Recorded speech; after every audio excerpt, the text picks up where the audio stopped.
Courtesy of T-Bing, I have another article from Bustle, which is fast becoming one of my very favourite lolcow websites for regressive retardation. And the article in question is no exception. It is basically a debunking the answers usually used to debunk the wage gap, and they've provided 8 of them, so this is going to be extremely entertaining for me. Maybe some of you too.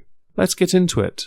8 arguments for the gender pay gap and how you should respond to each one. Now I think we can all agree this is going to be jolly good fun to go through each one in turn and debunk it, because let's face it, the wage gap hasn't been debunked in a long time. Yeah. But it is interesting to see what has led Bustle to make this article in the first place. The motivation that felt the need to bring out the article. Because of course if they're debunking arguments that debunk the wage gap, it tells me that they're desperate. And therefore felt the need to double down on a rhetoric that has been proven to be wrong by trying to move the goalposts and worm their way around things. Now of course they may have some current research and we will of course have a look at it. But chances are it's going to be inaccurate, broad, and quite frankly, worthless.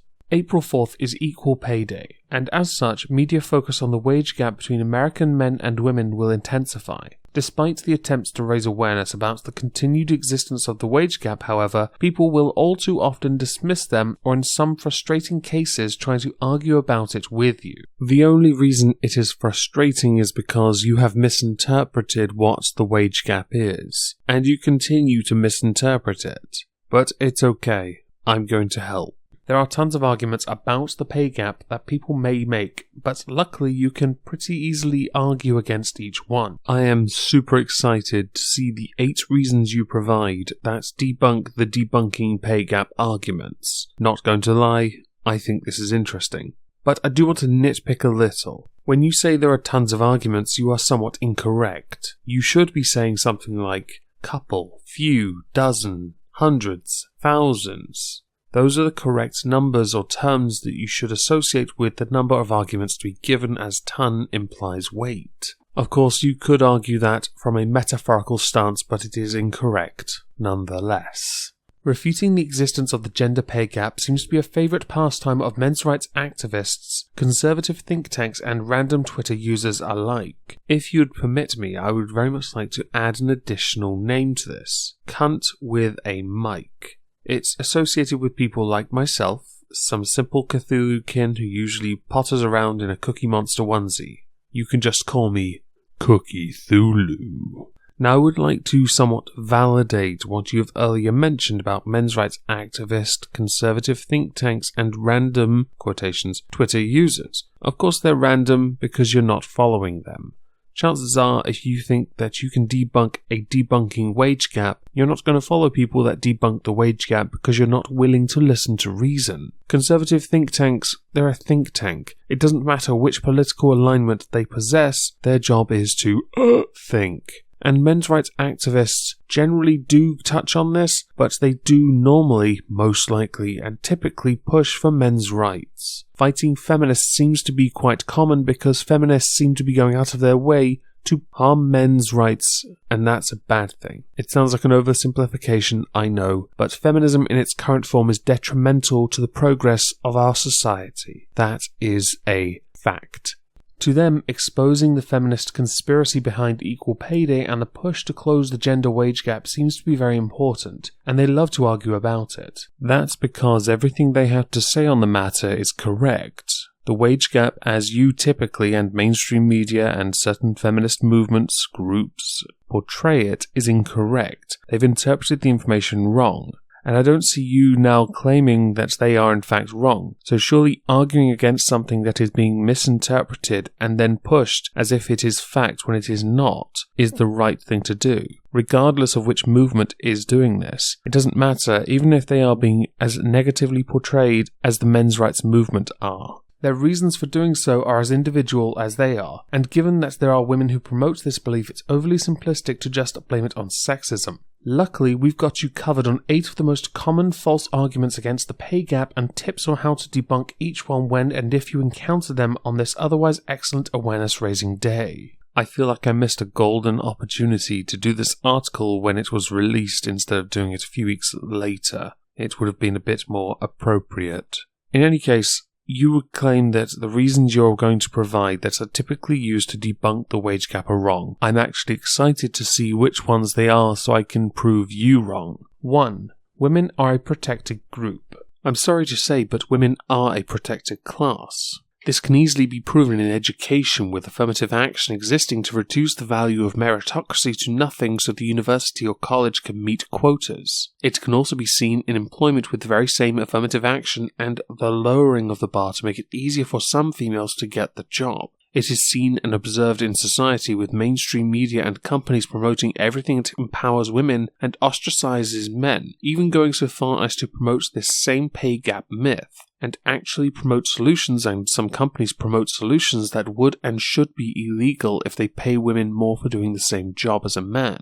Finally, it is seen in law, with women being protected with very gender-specific domestic violence laws that do not protect men in the same way, and rape law that protects women but not men, going so far as to claim that men cannot be victims of rape. We also have family courts that favour women in most cases and grants them most of the family assets. Now, of course, there are more, but I do believe I have made my point.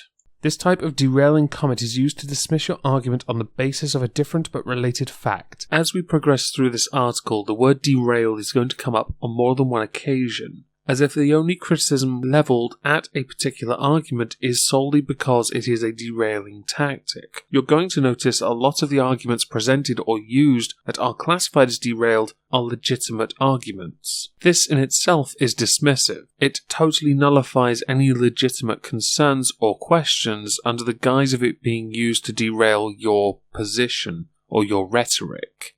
Women are considered a protected class under the Equal Employment Opportunity Commission, but are still not in the US Constitution. It also doesn't matter if women are protected under the EEO, the wage gap persists in spite of it. We will get on to the wage gap later, because I think you've misinterpreted it yet again, even with newer information. As far as the EEO and the Constitution goes, I have no solution for you that doesn't mean simply burning the original and rewriting it to be all-inclusive. I mean, you can slap as many amendments to it as you like, but if that doesn't appease the mob, what else is there you can do? 2. Women make 79 cents for each dollar men make. Let's just take a moment. Deep breaths, everyone. Focus on this image. I assume you've all taken a real close look at it, and focused on the most important part of it, the median. This image is supposed to demonstrate the wage gap in Illinois, that not only includes men and women, but also racial demographics as well, which is entirely derived using the median. Brad Schneider, you are a bellend. Congratulations. Many surface-level arguments in favour of pay equality state that women make 79 cents for each dollar a man makes. That leaves out an entirely different factor that divides feminists. While I am truly intrigued about this particular detail that tears feminists apart, I would like to clarify there are many mitigating factors that bring about that 79 cents to the dollar number. That white women earn 79 cents for each dollar a white man makes, but the statistics are much worse for women of colour. Rebuting this is easy in theory, but can get difficult if you come up against someone who refuses to see race. What about if you come up against somebody that does want to refute what you say, sees race, and doesn't consider it a worthwhile factor when the playing field is level and personal choice makes a huge difference, along with location, local economy, and job employment opportunities in area with whatever percentage demographics they have?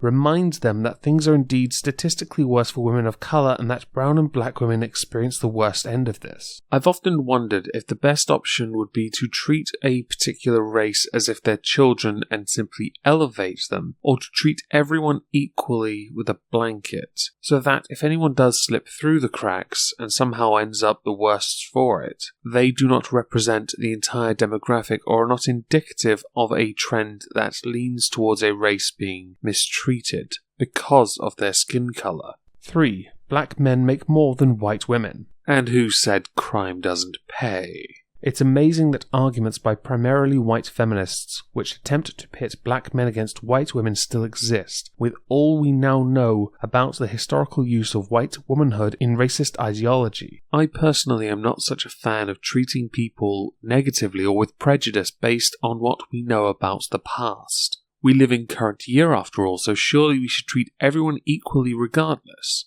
Give everyone, an individual, a chance to earn my respect. A chance to treat me equally, and I will return that. Does this make sense yet?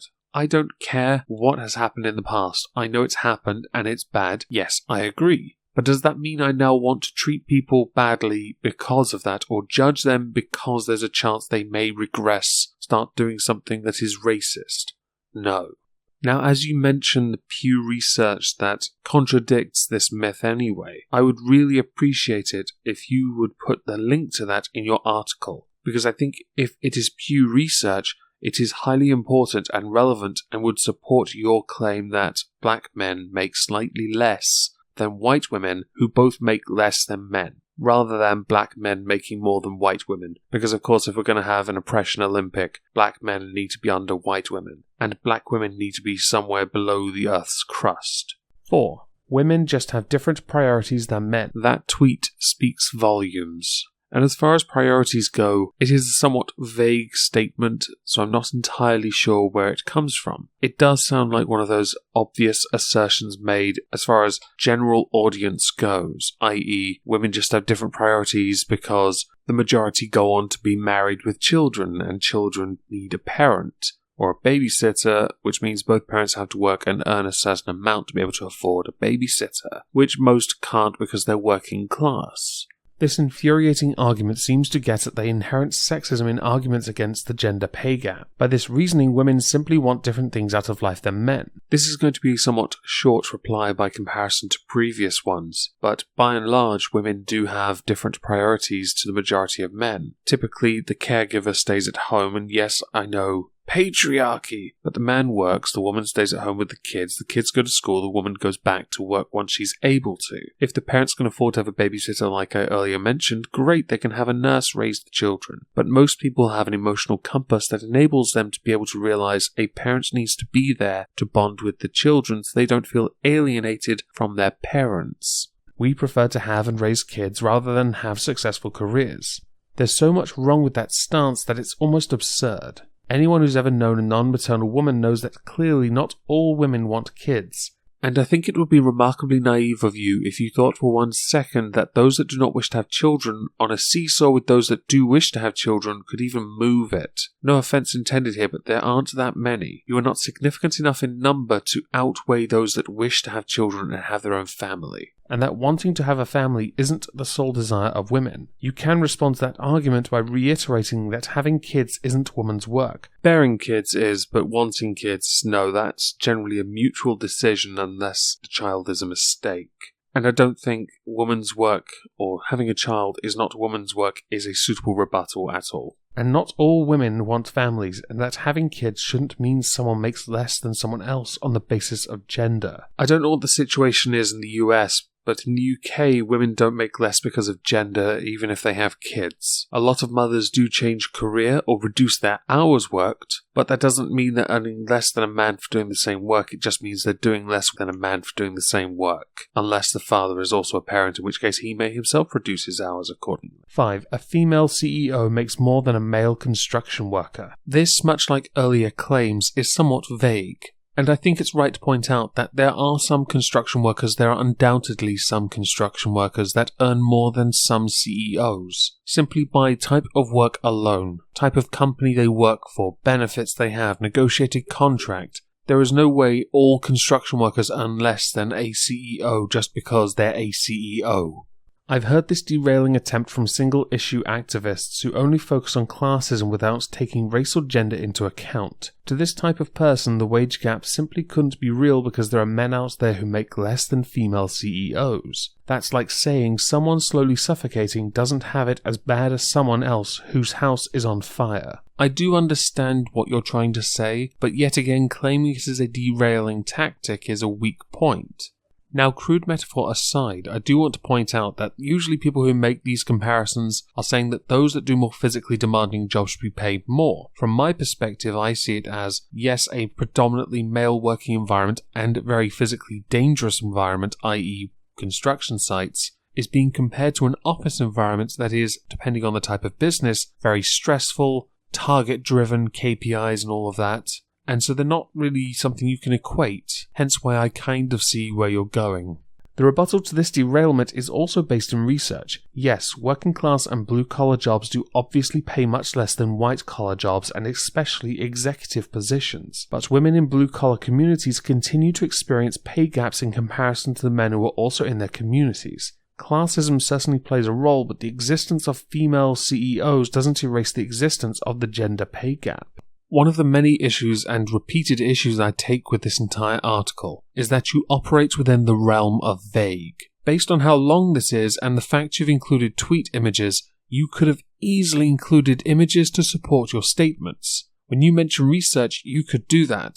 That way it would be a lot easier for me to ascertain whether or not you're telling the truth, or whether when you talk about construction workers and women earning less in blue-collar jobs for doing the same work, it's because they're less experienced or not doing as much work or because of whatever the other factors that feature are. 6. Women choose lower-paying jobs. This one should be interesting because it is proven and has been proven repeatedly that women typically choose lower-paying jobs or 2 part-time jobs, depending on living circumstances, for example, mothers. So I look forward to seeing how you do it without bringing up the word derail. This lovely derailment is complicated to respond to because there's evidence to suggest that women do indeed choose lower paying fields than men. While slightly irritated that you did in fact use the word derailed, I am actually impressed you'd concede that there is evidence to support this claim.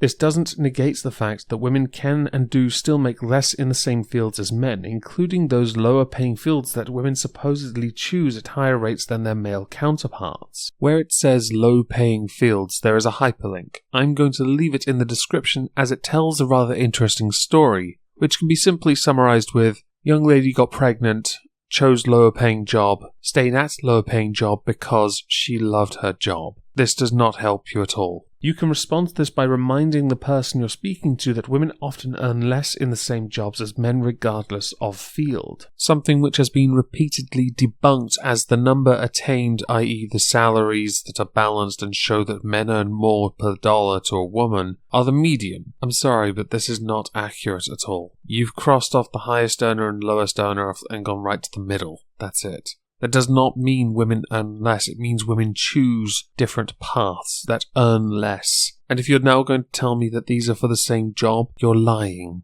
because that would be illegal. Do you really think any company wants to be caught doing or committing illegal acts? 7. Young women excel and even make more than men in some fields. Just to derail this for a moment, I don't want to focus so much on the title of this particular segment, but on the tweets themselves. Let's face it, they are quite easy to take out of context. Cherry-picked well, in fact, because they come from an extremely long thread, started by Colin Moriarty, who stated, "The 79 cents per dollar pay gap is one of the most persistent lies I've ever seen circulated in America. You'd think Trump said it.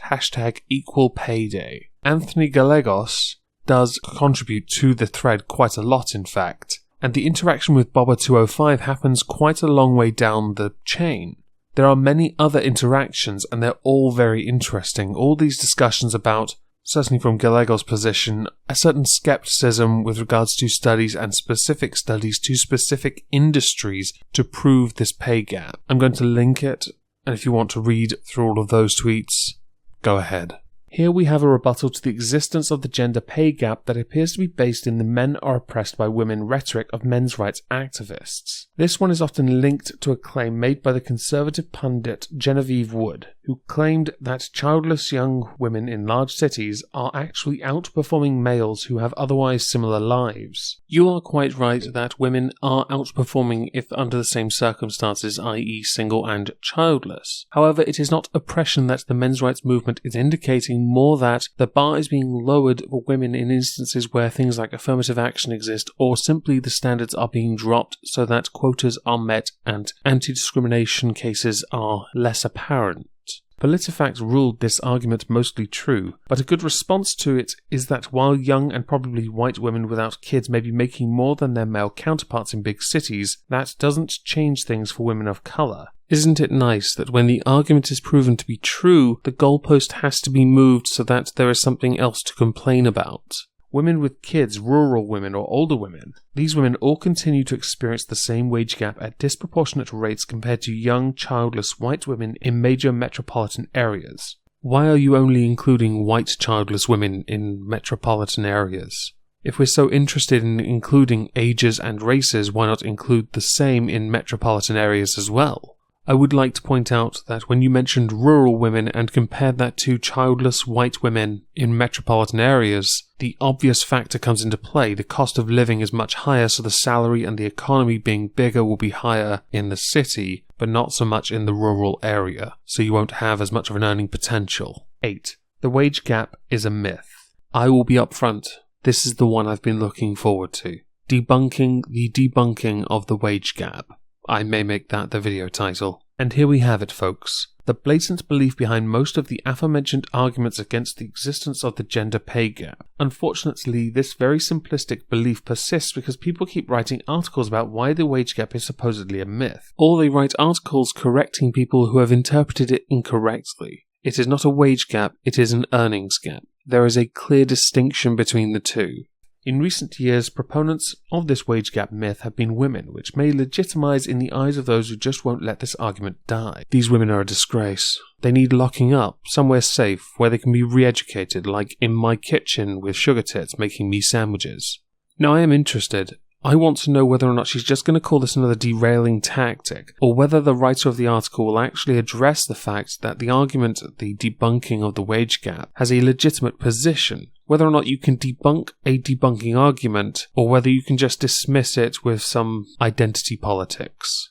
When and if someone says this to you, and if you get into it publicly or on Facebook, they almost certainly will, direct them to the Pew report published the day before Equal Pay Day 2017. The pay gap appears to be narrowing, but it definitely still exists. Reminds them again that when race is taken into account, the gap widens significantly. Be a broken record until they either give up or you get it into their heads that this gap exists and needs to be addressed for full racial and gender equality. Oh, I agree there is a gap that exists, but in a country your size, I cannot believe for 1 second any research conducted even by Pew could truly reflect the demographics, economies, local economies of every single individual state. It's not possible, and you would then claim it to be gender or racial discrimination. I don't believe that to be the case at all. If any company is paying anyone less because of their gender or their race, they are committing an illegal act. If people are negotiating salaries and one does not do as well as another and people believe it's down to race, that is them looking for a reason to blame someone else for not trying harder. If someone does more overtime than another person and at the end of the year gets paid more, they get paid more. It's not a gender pay gap, it's not a racial gender or whatever pay gap. It's just someone else working harder to earn more money. The wage gap that is continually touted has been debunked repeatedly, even going so far as to be debunked by the US Department of Labor Statistics. And the Pew research does nothing to help those that would continue to claim it is a thing. There is a difference, but it is an earnings gap. I will state it one last time. It is an earnings gap. Like every other Feminist Awareness Day, arguments can and will be abound that aim to refute everything you believe in. Don't let it get to you. You have these 8 arguments up your sleeve to prove to them that you know what you're talking about. You really don't. The evidence is against you, because the evidence you've misinterpreted repeatedly, and it will show when you try to convey what you don't understand. Thank you all for listening.